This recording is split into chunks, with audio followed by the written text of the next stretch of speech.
Now on BBC World News, the latest business news from across the globe. World Business Report.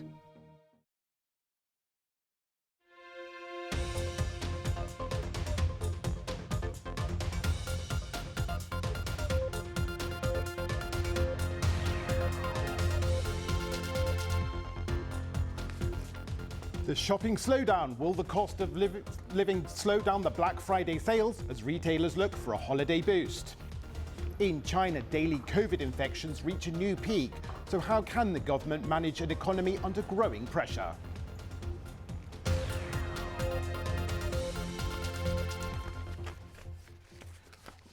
Welcome to World Business Report. I'm Jonathan Josephs. Thank you for joining us wherever in the world you are.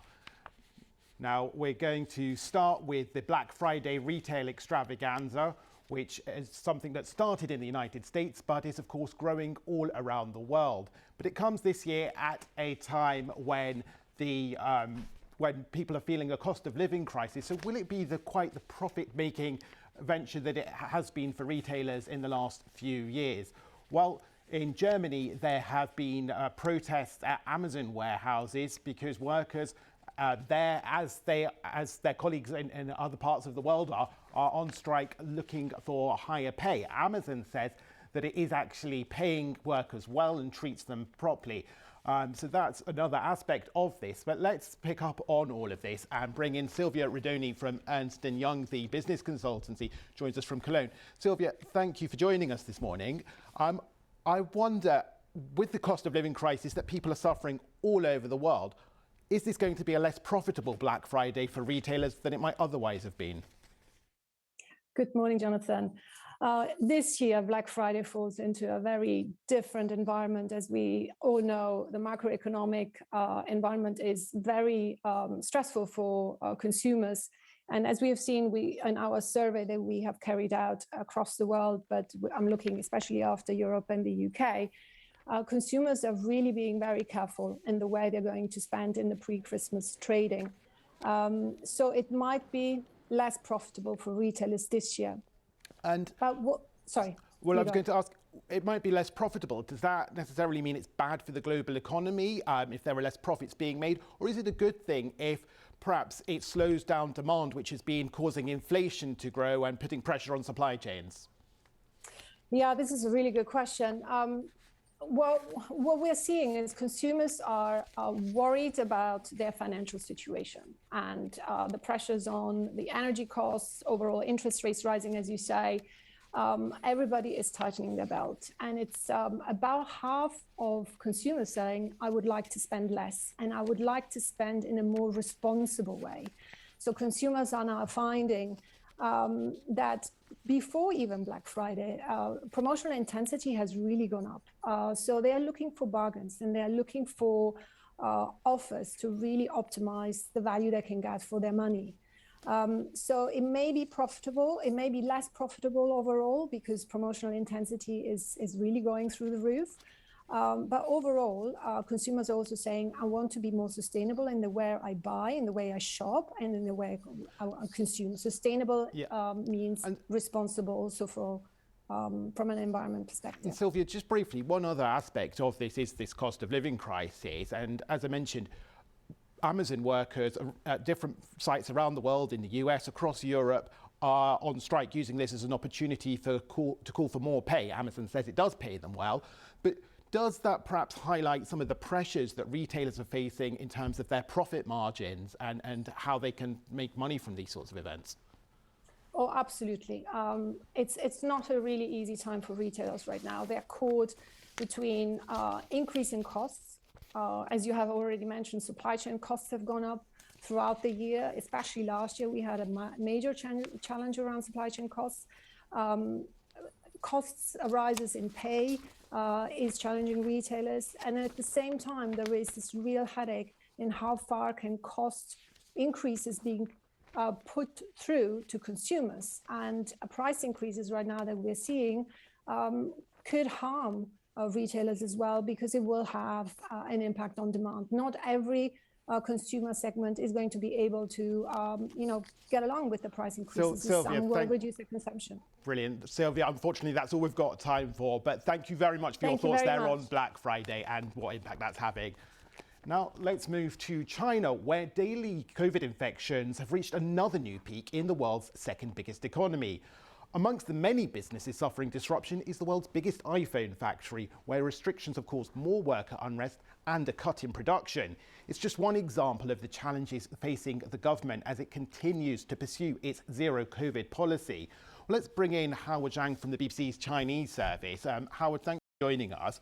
I just wondered how much disruption is all of this causing to China's economy? How much? I guess all of us had the experiences before. Just imagine your city's been shut down for weeks and weeks on end, and the retail trades are dying, and international business people are thinking about leaving. As you said, the biggest iPhone factory that supplies most of the world's iPhone have seen disruption after disruption because workers just had enough and being locked down, had limited food sometimes, and now in doubt of whether they get paid their bonuses or contract money. So things are just boiling. It's like a pressure cooker. It's not looking good. And just let's focus in on those protests at the iPhone factory. I mean, how unusual is that sort of dissent, and what sort of impact might it cause Apple, which is obviously one of the world's most valuable companies? Just to say, the company actually runs those factories called Foxconn. It's a Taiwanese multinational company that manufactures devices for Apple. And I would not say it's a rare occurrence. They've had troubles before, but on this scale and to this degree, it's quite rare. And it shows how much pressure already put on, because most of the workers normally are quite obedient. They work long hours. The conditions are slightly better than some of the other factories, but not much better. So in many ways, they've put up quite a bit. Now it's coming to the break point. So it'll be interesting to see what happens. Howard Zhang, thank you very much for the latest there on China's COVID problems. Now, let's go to the car industry, which continues to suffer from a shortage of computer chips linked to the pandemic. That's a problem around the world. However, it hasn't stopped British car production growing slightly in October after a dip in September. And in October, it made just under 70,000 cars. Most of them are exported, and figures from the Society of Motor Manufacturers and Traders show that over half of them were sent to the EU. But in the aftermath of Brexit, exports to the bloc are falling. So let's bring in Rachel Burgess from What Car Magazine. Rachel, thanks for joining us. From Autocar Magazine, I should say. Thank you for joining us. Just explain what you make of these figures. Is it a problem for UK manufacturing if less cars are going to the European Union? Good morning. So firstly, it's an incredibly turbulent industry at the moment. So it rose this month, it fell last month, there was growth the 4 months before. So that just shows you that there's no sort of clear patterns coming out at the moment because it's such a tricky market, because of what you referenced, the semiconductor shortage is at the forefront of it, and a number of other factors. So really what's happening now is, Europe's still very important for exports from the UK car industry. But when you look at the broader globe, there's other places that are becoming more and more important: America, China, the Middle East. And part of that is led by the high-end manufacturers for which Britain is so famous. So your Bentleys, your Rolls-Royces, your Aston Martins, and those markets are growing around the world for those exclusive players.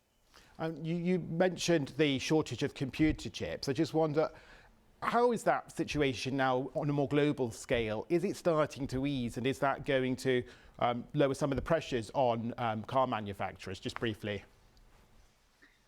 Everyone has a different opinion. I've spoken to a number of global CEOs of car makers in the last couple of months, and that's obviously always a question at the forefront of my mind as the editor of Autocar. Some of them have said early 2023 they expect it will ease.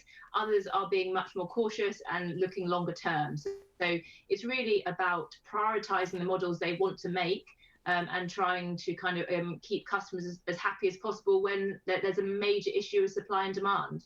Rachel Burgess from Autocar, not What Car magazine.